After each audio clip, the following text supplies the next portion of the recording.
To use Cluster Autoscaler, we will first deploy a new Kubernetes cluster, give it a name, configure the control plane, and create a worker node pool with 2 replicas.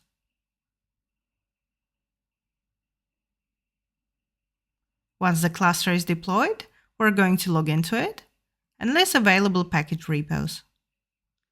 We're going to create a manifest for the latest version of the package repository and apply it.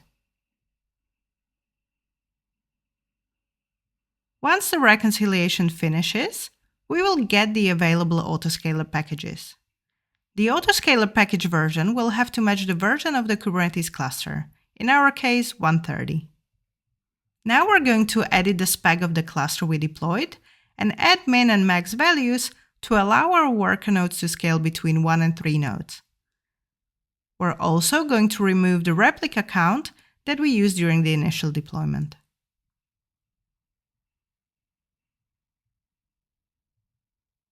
Before applying the Autoscaler manifest, we will need to make sure that the version matches the cluster and that we have updated the cluster config with cluster name and namespace.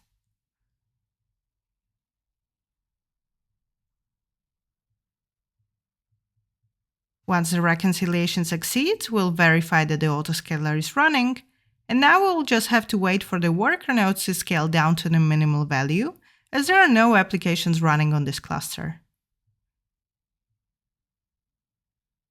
Now we can see that the worker node scaled down from 2 to 1, verifying that the Autoscaler is working as expected.